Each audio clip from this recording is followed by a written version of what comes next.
Hello and welcome to the No Balls podcast. I'm your host, Patrick McDonald. With me, co-host Sheldon Kaufman. Episode 14 of the NBA preseason show. Today we're dealing with the Milwaukee Bucks and what felt like a season from hell for them. Still ended up being 49 wins. Uh, yeah, we got any comments on Milwaukee before we get started? Let's just get into it. I'm excited. Yeah, This is an interesting team. Um, very fun. yeah, let's get into it. Yeah, so like we said, like I just mentioned, 49 and 33. Third in the Eastern Conference, second year in a row now that they lost in the first round. This year, um, same thing as last year. Giannis was hurt at the start of the playoffs. He ended up not playing this year at all in the playoffs. Last year, he had came in after they were already getting their ass kicked by the Heat. This season, doesn't play in the playoffs. Dame had missed a game in there, I think, and Chris Middleton, I think, had played all the games. He might have missed one still too. It was weird playoff Yeah, series. They lose in the first round to the Pacers. Um, More stuff on the record: 47 and 35 expected record. At home, 31 and 11 on the road, 18 and 22. Pre All Star break, 35 and 21. Post All Star break, 14 and 12. Uh, versus the Eastern Conference, 38 and 8 or 34 and 18 versus the West, 15 and 15. Clutch games, they were 23 and 17, and then in other non-clutch games, they were 26 and 16. So I'll let you get any comments on them, even their playoff matchup, what we think they would have done without injuries, stuff like that. Um, I'll let you get the floor there. yeah. So you pretty much covered it. How the Bucks season ended in the playoffs. They did not have their stars playing. Pretty much, I think Dame and Middleton both missed a game like at the same time, but you know they really weren't healthy at all during the playoffs. And we'll get to it during the scheme stuff, but it is extremely important for at least, two of those guys to be out there running that offense, either Giannis, Middleton, or Dame. Um, yeah, and like you said, this is really disappointing, or it was a disappointing season for the Bucks because what could have been. I mean, this is a team that I think, if healthy, probably would have handled the Pacers or at least made it not a 4-2 series loss. This is a team I can really see competing with anyone in the East, even the Celtics. I mean, when you have Giannis, Dame, and Chris Middleton, Brooke Lopez too, they're just surrounded by great role players. Just disappointing. How far do you think they could have made it last year if they were healthy? I could Yeah, see them going like minimum Eastern Conference Finals. with them, I think Minimum. they were really interesting because they got to the end of the season and then got hurt at the end of the season. Um, Dame may have missed some time in the regular season, but Giannis basically played the whole year. One thing I do want to highlight too, the elephant in the room, the head coaching situation. Under Oh Adrian yeah, Griffin, 30 and 13. Under Joe Puntry, the interim head coach, 2-1, and then after they found his replacement, Doc Rivers, 17 and 19. So yeah, they slumped at the end of the year. Uh, how deep I think they would have gone.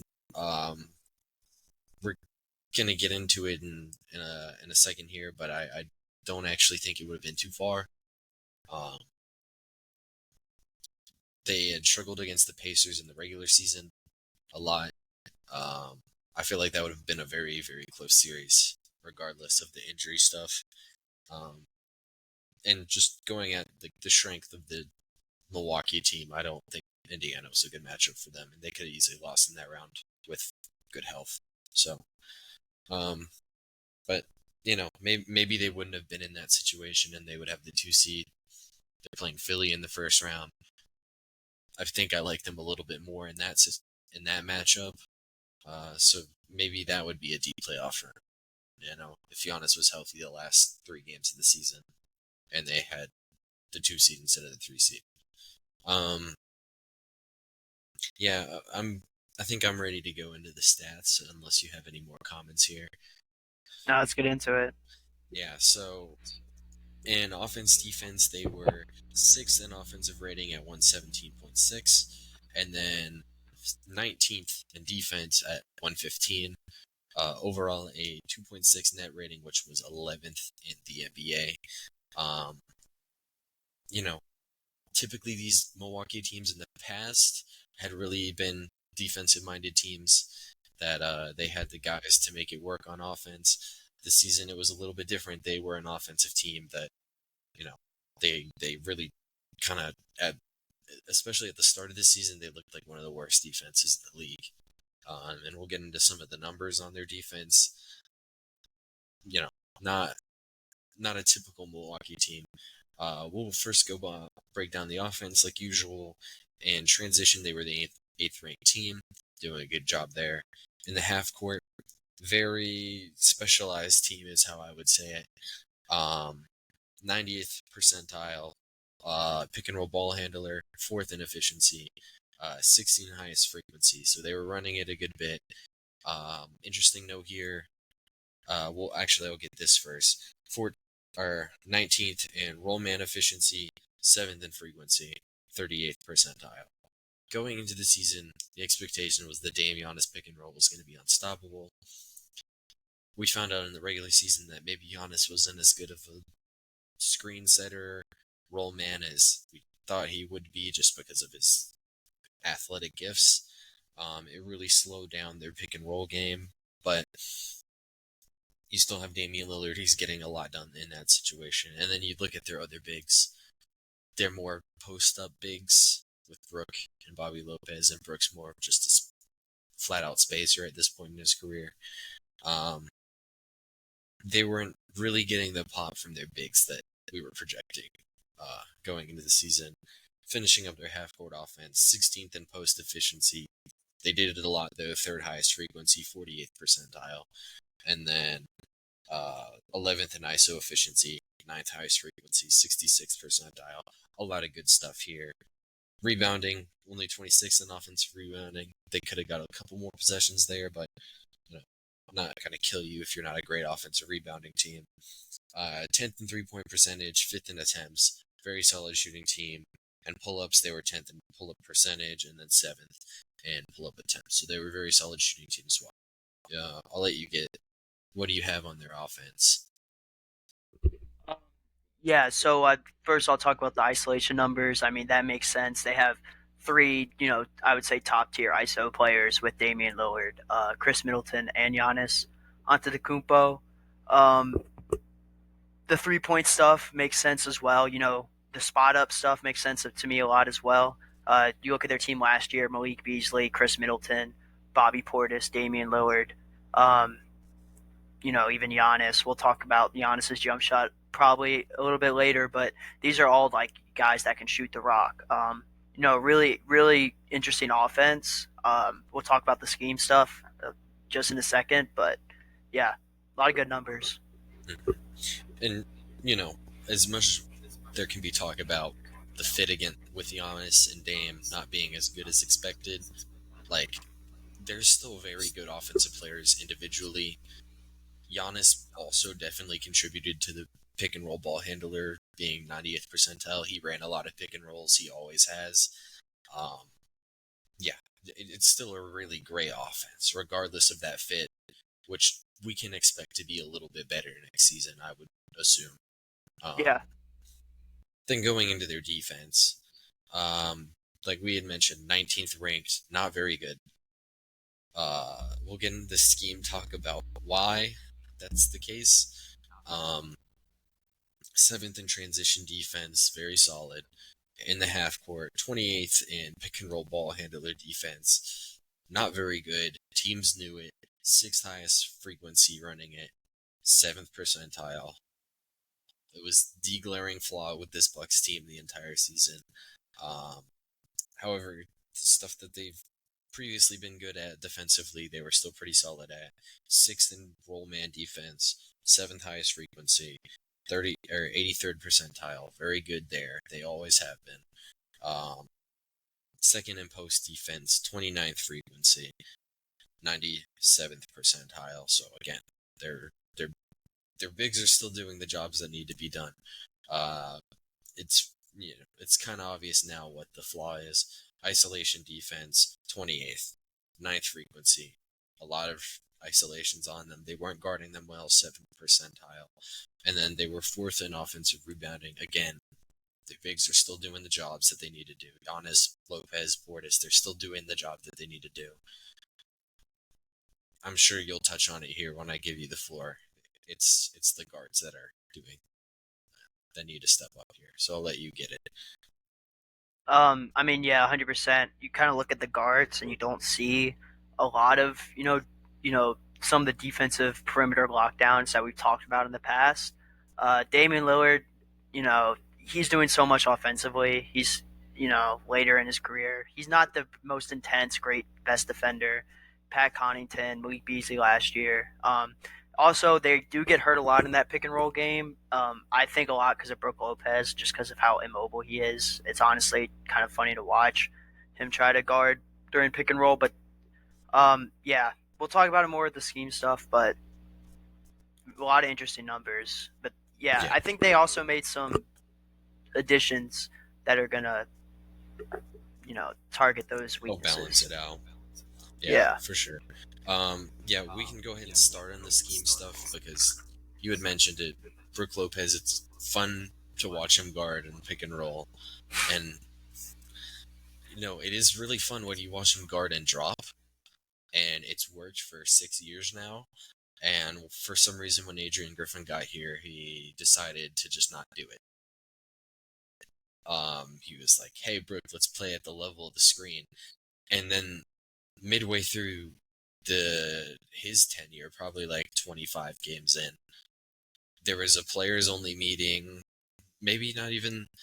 It might have been Giannis just straight up complaining. Maybe it was Dame as well in there, just saying, "Hey, we're playing level of the screen defense for no reason," and then the players take over and start running the typical Brook Lopez drop, and the results get a little bit better.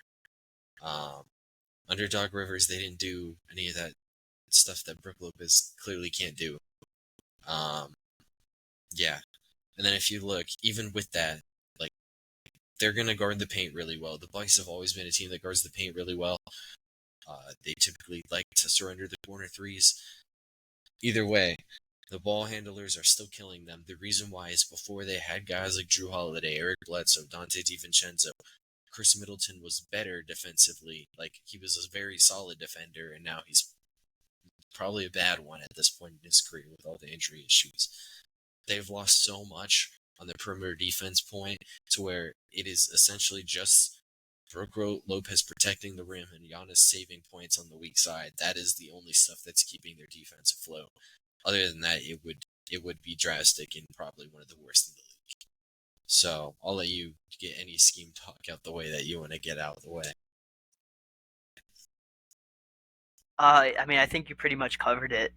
I did notice that later in the year, especially in the playoffs, they did run Brook Lopez in that drop coverage. So obviously the team got through, and Doc Rivers, figured out what to do. But yeah, I think you pretty much touched on everything offensively. Mm-hmm. I mean, defensively. And I think a big thing to point out is even though they were getting those disastrous outcomes on defense, they were still winning games. Like we had mentioned before, they were better under Adrian Griffin, and that was with all of the garbage that was going on defensively.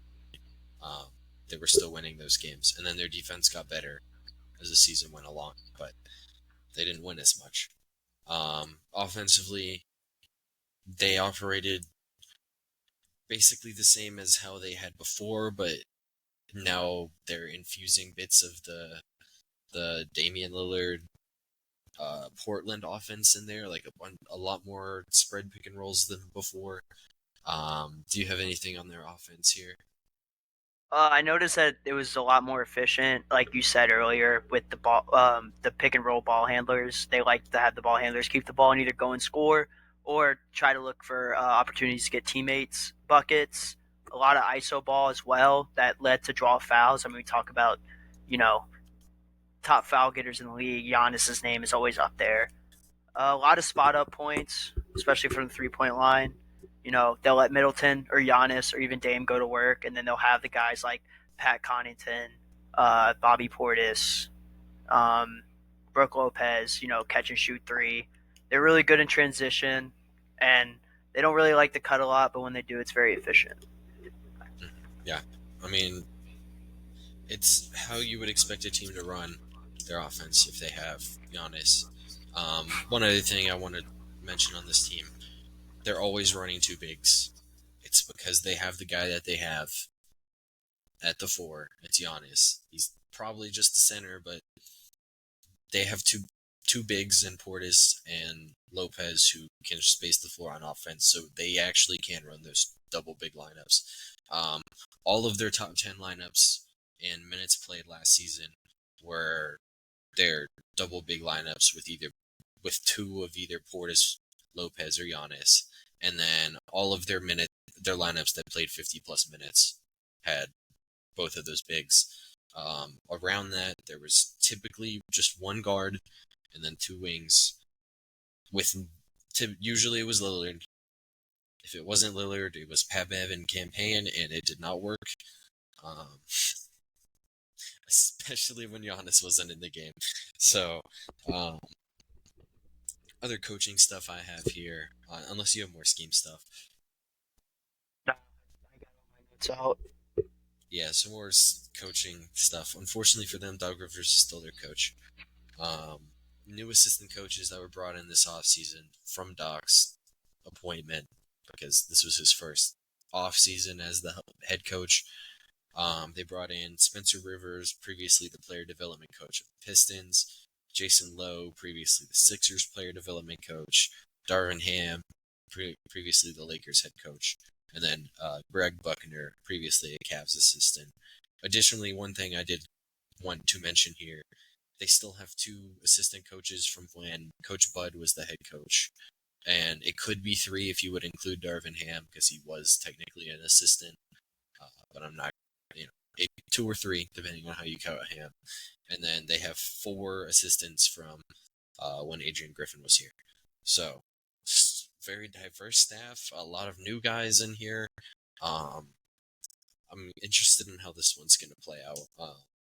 Yeah, do you have any comments on that? Um, this is an interesting year for Doc Rivers for me because last year he's labeled as lead blower and kind of drove the Bucks into the ground, had them you know exit the first round. While he might not have been able to control that, this is a big year for Doc Rivers. I think a lot of people have been saying that he won it with the Celtics Yeah, the big Oasis three. six. Yeah, so everyone's just been saying it's been the '08 that like he got carried by that big three, and I mean it's been looking like that might be the case. I think could be a big year for Darvin or uh, Dark Rivers. yeah, Doc Rivers. Sorry, the Darvin Ham threw me off, but yeah, big year for him. Hopefully we see something from him. I mean, Yeah, it's been a lot of bad lately. yeah, and as more time goes on and more teams choke in the playoffs, the perspective that Doc Rivers was uplifted by that team just continues to grow. Um, yeah, that's all I really got there. We can get into their off season now. We'll start with the draft. AJ Johnson. What did you get on AJ Johnson? Yeah, this was an interesting one for me. I believe he played in the Australian League last year, and not really eye popping stats: 2.9 points per game, 1.3 rebounds. But he's very athletic. He's a good scorer and a playmaker while in transition. He's an aggressive defender. He's 6'4" with a 6'8" wingspan, so decent size and length. He's a pretty inefficient shooter, 30%, but not on a lot of attempts, I believe. He doesn't really make the best decisions when getting the ball. Just a lot of unproven stuff. You even talked about it before when you did your pre-draft work. This guy wasn't even in your 40 players that you did. So, interesting pick for the Bucks. I'm more like their other pick than Tyler Smith, but I think you said you had some stuff on that. But that's really all I have on AJ Johnson. A tall, lengthy guard that's good at defense. Something that they don't really have. So look for an impact on the defensive side for sure. Mhm. Yeah, certainly. And the thing that was always going around is the Bucks just drafted a guy who had worse stats than Bronny. And although that's not a good, it's not a one-to-one comparison with college to international play, but there is something to be said there. Like you had mentioned, I didn't even evaluate this guy. I did 40 guys for this draft, and AJ just wasn't one of them. In the little bit that I had seen of them, he seems really raw, and there could be a really good player in there. It's just, you know, that player has to develop. Uh, it's probably going to take some G League time right away. Uh, you know, we'll see how. This is definitely a wait and see pick for sure. The other guy you had mentioned, Tyler Smith. I had a first round grade on Tyler. I thought he was really awesome. Um, you know, 6'10", I think is the listed height on him. 6'9". Yep. Um, 6'9", legitimately like a pretty good shooter, and he already seems like a good rim protector. The Bucks signed him to a 4-year guaranteed contract, um, at league minimum. I really liked the Tyler Smith pick. If the Bucks would have taken him at 23, I would have called it a great sign or a great decision. I really wanted the Knicks to take him with one of their first round picks. Yeah, just should be the Brooke Lopez replacement. Um, yeah, what do you have on Tyler? Yeah, I was gonna say the same thing. I mean, he kind of, in my mind, I see him fitting into the Brooke Lopez role, except that he's lefty. Good 3 point shot. He's a good in the post game. His weaknesses are that he can't really create his own shot, but you don't need to do that when you have Dame, Chris Middleton, and Giannis. You just have to sit there and make your shots. 35% last year. He had one steal a game. I think, like you said, he's very exciting prospect. I could. It's going to be interesting to see if he goes to the G League, but I mean, this is legitimate. Backup third big for them. Yeah, I mean, I and don't you had think he's going to mentioned start right away, but yeah, definitely in the and future. you had mentioned G League with him. I think right away he definitely does play in the G League. He probably will get his first chance to really play next year. Um, but he had played in the G League, and like this season, there was a bunch of other, ball dominant players around there, and Tyler just seemed like he could really fit around other ball dominant players. Um, Another thing that I really like about this landing for him is Tyler, like the one pushback that you could give me on him as a prospect is that he's probably a little too frail to play at the center position in the NBA. I don't think that's really a concern if Giannis is the power forward next to you. Um, I just think Tyler Smith's a perfect fit here. And like we mentioned with Brooke, he has to play drop. Um, Tyler Smith doesn't have to play drop. He looks decently mobile out there, and he probably still can't play that drop. Um, but in the future, he probably fits in lineups as the power forward with Giannis at center. That's ideally what the Bucks are getting out of him, and I think they did a great job with Tyler. Um, Overall, I think it's a solid draft, even if I don't really like the AJ Mitchell pick or AJ Johnson pick, because uh, you know, yeah. Either way, I don't think either of those guys are going to really play right away. They got some other guys who I think Bucks fans really like who are younger that need some playing time. Uh, Solid draft. You got anything else before we get into their off-season stuff? I mean, I like that what you said about Tyler Smith as the power forward because this is a guy that could, probably guard 2 through 4, maybe even 1 through 4 in the future. Uh, just looking at his highlights, I saw him playing. He was pretty quick on his feet laterally, especially guarding guards. So it's going to be really interesting. I think he's a bright future. I agree. We can now go into their off-season stuff, besides their draft, obviously. Um, losses or additions and subtractions. So they brought in Stanley Umid. Not too sure who he is. Zengis Pazensniks. Again, these are definitely guys to just fill out the bottom of the roster, but they brought him in. More interesting signings. They brought in DeLon Wright from Miami, Gary Trent Jr. from Toronto, and Taurean Prince from the Lakers, all on minimum contracts. I'll touch on one first, and then I'll let you get whatever you got to say here out. Taurean Prince coming over with Darvin Ham probably isn't a good sign for Milwaukee, well, Milwaukee people, because Darvin Ham, Lakers fans know about Darvin Ham and Taurean Prince. So I'll let you talk on this. Torian Prince has been one of my favorite players ever since he was at Baylor.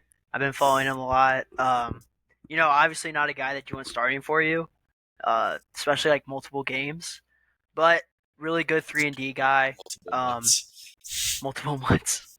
Yeah. Uh,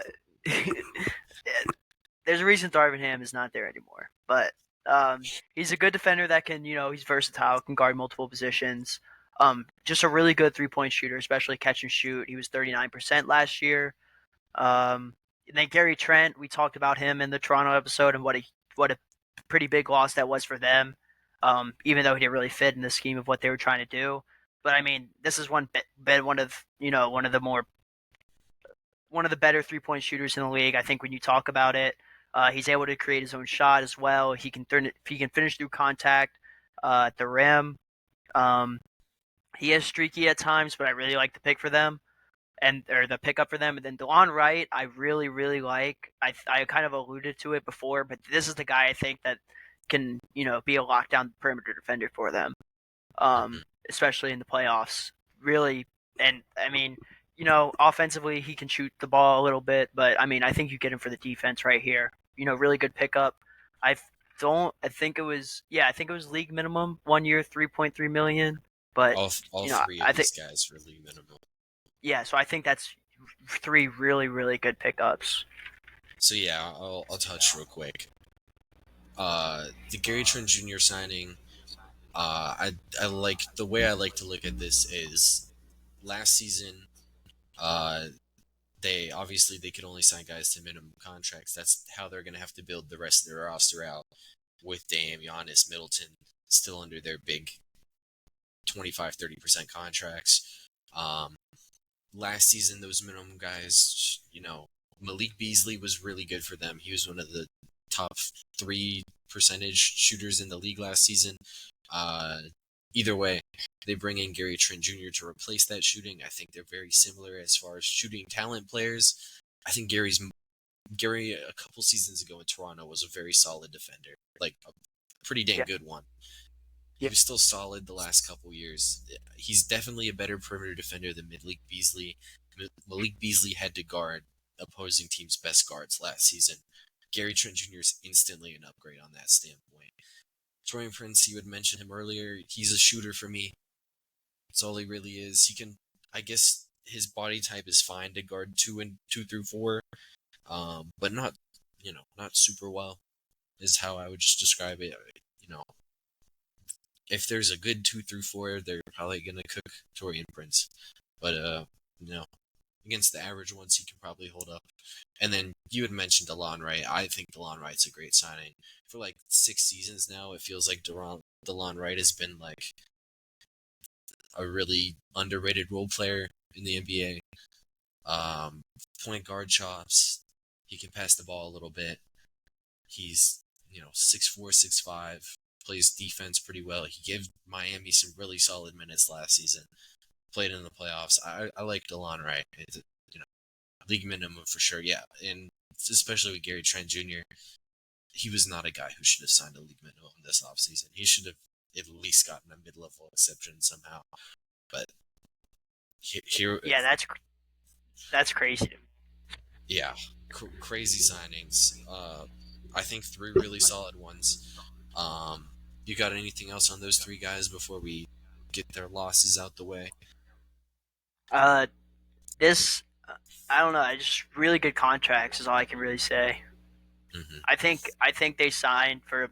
I think they're getting guys at like way low or not way lower, but lower than what they should be getting them at. I I think all those agree. guys maybe could have got a little bit more. Yeah, I So feel like. I mean, I think Prince is a minimum guy, but I think Trent and yeah, that's what that. Delonte are for sure above him. And Trent was like Yeah, only like he might have gotten 25% of what he could have gotten. Um, Losses. This is saying they lost the Nasus Antetokounmpo. I doubt that's true. I think I saw that actually. It's official now. I don't know if it's official, but like I saw something earlier on the season that he was trying out for another that he got to try out for another team, but I don't know how accurate that is. So, Yeah. Okay. I'd but I mean, imagine. like that doesn't I mean, doesn't it's really family matter. business. He'll end up back on the Yeah, team, I would assume. Lost yeah. Malik Beasley was a really good shooter for them last season. Defensively, so-so. Lost Patrick Beverly. He's not playing in Israel. Jay Crowder, he is still the free agent, but currently unsigned. Danilo Gallinari, currently a free agent, currently unsigned. You remember Um, during the was that this year during the playoffs when Gallinari was rocking the mohawk and had to come in and play? was it Was from that this Milwaukee? year? Yeah, for Milwaukee. Then yeah, it was this season. Oh my god, he like came in, rocked the mohawk, dropped like six straight points, and then like did nothing the rest. It was one of those games where Giannis and someone was out, Giannis and and he had Dame to be playing. probably. Yeah, it was really funny because it was like, Because how sorry, these continue. teams are built, this team, the Suns, the Lakers, the past couple seasons, it'll be like some like really good top end talent, and then just a bunch of veterans that you forgot were still in the league.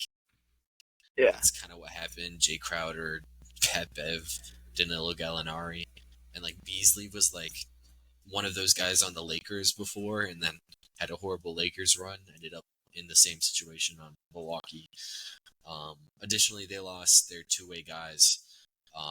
Ty Ty Washington Jr. He went to Phoenix, and then Jalen Galloway. He was also a two-way guy. He's still a free agent right now. That should cover their offseason. I didn't get any extensions for them. Yeah. You got any more offseason comments for them? nope. Yeah. It's a really good All off. right. Yeah. I mean, they didn't have many cards to play, but I think they played all their cards pretty well. Um, so now we'll get into the lineup data, the lineup projections that we have for them. Um, First, I want to preface this. Last season, Giannis is on court net rating was 6.0. Dame's was 6.3. Both really solid numbers.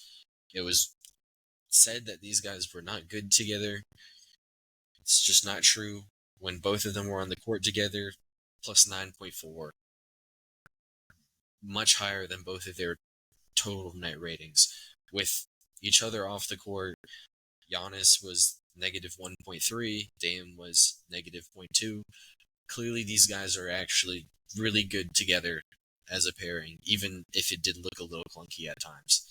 Um, Other stuff with these guys on the floor, between the big man with Portis and Brooke Lopez.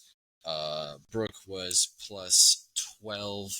I actually didn't write down Bobby Portis's number, but it was around plus 1, plus 2.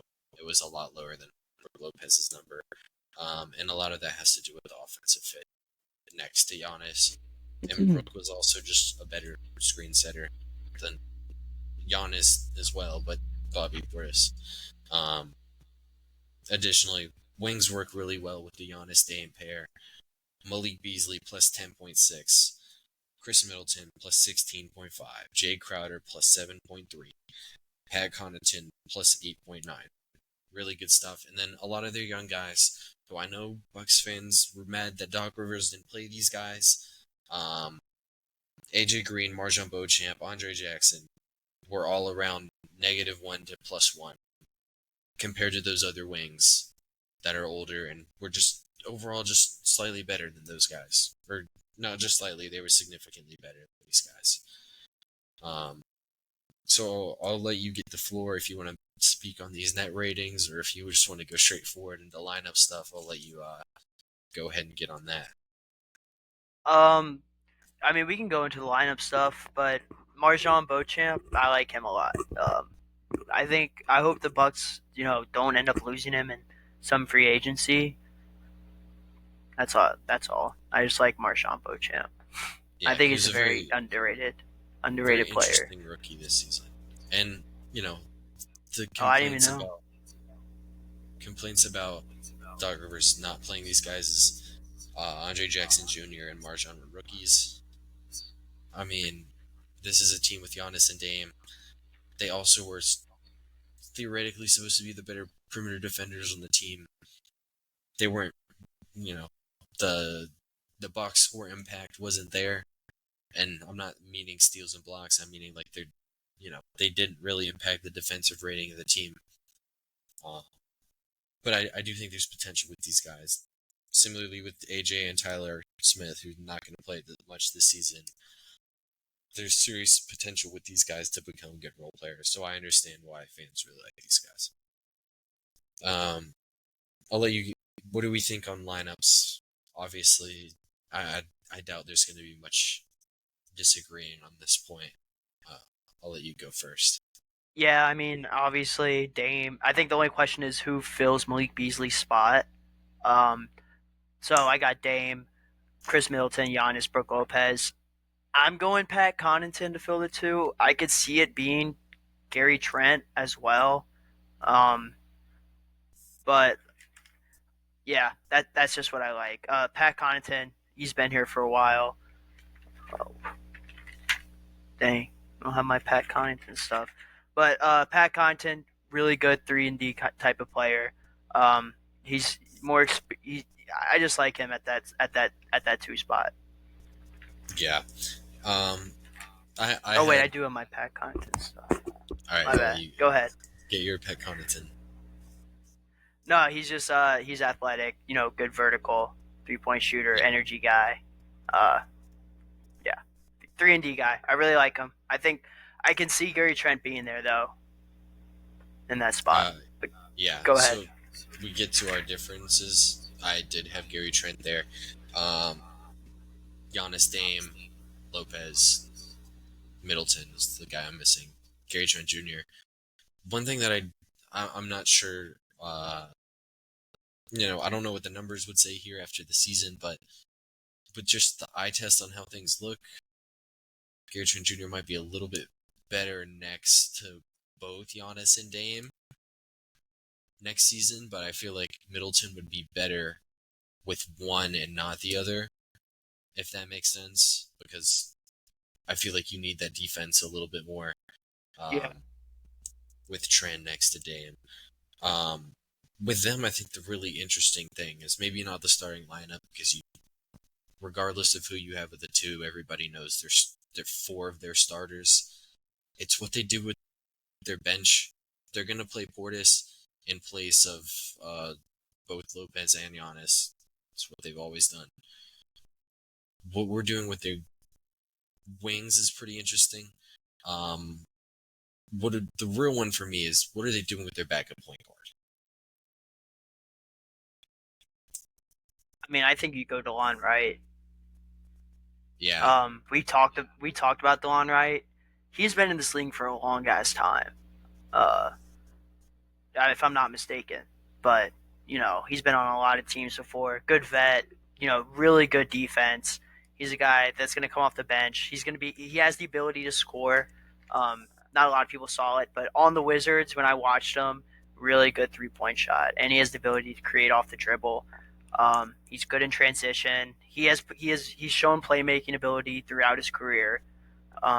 So yeah, I like. I really don't see how you don't go uh, DeLon Wright there, unless you maybe want to go AJ Green, but I think it's DeLon Wright. yeah. So hold up, I'm pulling up their depth chart to make sure I'm not missing anybody. So yeah, it has Lillard, DeLon Wright, AJ Green, like you just mentioned. With their bench wings, I think one of them has to be Connaughton. Yep. Um, they actually don't have a third center on their roster. That's what one of their signings. It's one of the hard names. I'm gonna have to say it again. Uh, Anzes Pazenlix. I definitely said it Yeah. differently that the previous time, but Yeah. he's their other third string center. Um, yeah, I mean Prince Connaughton, Beauchamp, Andre Jackson Jr. Those are the guys playing fighting for the wing minutes. I think AJ Green and Delon Wright are both, at least they they could probably play together just because of Delon Wright's size. Um, I I think no matter how you slice it, Delon Wright.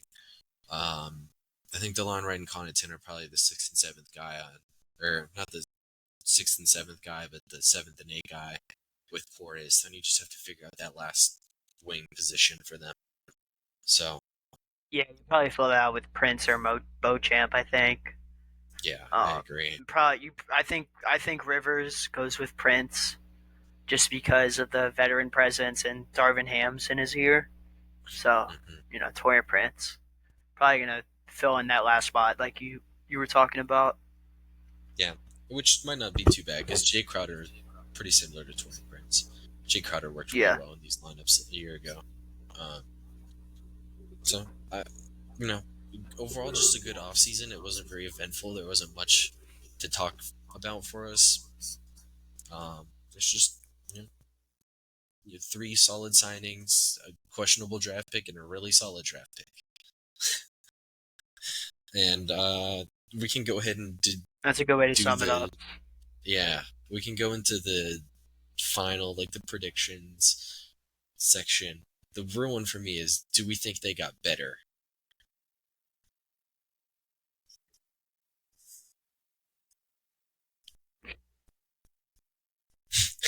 This is tough. This is really tough. They didn't because they didn't do much, but I'll go ahead and say they got better. I think Gary Trent is a little bit better than Malik Beasley, I would say. And you also get that defensive guard that you've been missing last year. I'll go ahead and say they got better. That doesn't mean they got tons better, but I mean they were already the 4 seed right last year, Three seed. Yeah. 3 seed last year. So I mean I think they did what they needed to do. Yeah, so I'm just trying to work it out in our head. Who we said got worse? Brooklyn, Toronto, or I think you Toronto. said Toronto got worse. Yeah, I think I you had thought they said got barely. better. We were both like on the barely above neutral. I think the Um, Pistons got. Did they get better? I don't. I can't Yeah, I think we remember. said they did get better, but it's like barely. I think the Bulls we said got. We said the Bulls got worse. Yeah, for We sure. yeah we said the Bulls got worse. I think I'm Yeah, barely above neutral with Milwaukee. I'm not sure how much better they actually yeah. got. That's. I think I'm on the same boat as you. I think DeLon and Gary Trent are really big pickups for them. Um, Other than that, I don't see it being too much different of a team. Um, Again, they're just they were already a team that we would be disappointed if they got 50 wins. Like last season, we call it the season of hell. They still were 49 and 33. So how great the team is next season, I'm not really too sure on, but I do think they slightly got better for next season. Um, Predictions like MVPs. What do we got here? I mean, offensive player of the year. I think it has to be Giannis. He's honestly probably in the conversation for MVP already. Beginning of the year MVP. So I think it's obviously Giannis. Yeah. Defensive player of the year. I went DeLon Wright. I mean, you can say. I mean, I already put Giannis offensive player of the year. I think that Brook Lopez, while he is a pretty good rim protector, just his lateral quickness is so bad, and he's just very immobile. So he doesn't really give you a lot of versatility. I like what DeLon Wright could possibly bring to them, and the X factor. it could be a couple of things. Giannis's health at the beginning of the playoffs, I think, is huge. Um, I'll go. The X factor is whoever can step up and be a big number two. So I'm gonna go either Dame or Chris Middleton. I think they have to be. Chris Middleton definitely has to be a little bit better. This is not the Chris Middleton we've seen. A lot of injuries, um, but this is a guy that used to give the ball to like in the playoffs instead of Giannis. And you know I'd like to see that Chris Middleton back. So especially even with Dame too. I think Dame did have a good season. I think Dame, like, what Dame's going to give you. You know what Giannis are going to give you. They're very consistent. I'm going to go with my X factor is Chris Middleton. Yeah. Mine is, for me, I'm gonna have Giannis, and Giannis is the offensive and defensive player of the year for them. Uh, I don't think I need to explain to you that Giannis is very good. I think everybody understands that, and I don't even think there would really be any pushback there. I think I'm gonna just bring up two guys for X Factor for them: Dame and Gary Trent Jr. Mainly because I think there is some serious, like, not volatility here, but I think there is a ceiling a good bit higher than like what the likely outcome is for them. I don't think either of them have low floors next season, but I think their ceilings are could be way higher than we could project them to be. Dame, if we get Portland Dame, that is a significant better version than Dame we had last season. Um, Again, is Dame a perfect player? No. Um, I think overall, I think he's been a little gassed up. When he first went to Milwaukee, I think they gassed him up a little bit, but he's still like very well like one of the better offensive players in the league, even last season. But if you can get Portland Dame where he's the top 5 offensive player, that's a huge difference for them. Gary Trent Jr., if you can get that defense from him that you got in Toronto in 22, then I mean, I think that's a game changer for them. Last season they couldn't guard on the perimeter; they can guard isolation, and Gary Trent Jr. instantly comes in and is one of their better perimeter defenders. Probably one of their best isolation defenders. Uh, yeah, that's all I really got on them. A very simple team. Uh, Yeah, yeah. We got any other predictions on them, or are we about to wrap this one up? yeah, you know it's going to be interesting to see where they end up in the rankings in the preseason, uh, the East rankings in a couple episodes. But yeah, I think that's pretty much it. And you brought it up. Uh, Preseason East episode will be after the Indiana episode, which is in 2 episodes. We'll end up seeing where Milwaukee gets ranked. Uh, I'm really not sure yet. Haven't really compiled the list, but that'll do it for this episode. We'll see you next episode in the Indiana episode, which will mark the end of the Eastern Conference. Our host Patrick McDonald checking out. Co-host Sean Kaufman signing out. We'll see you in the next one.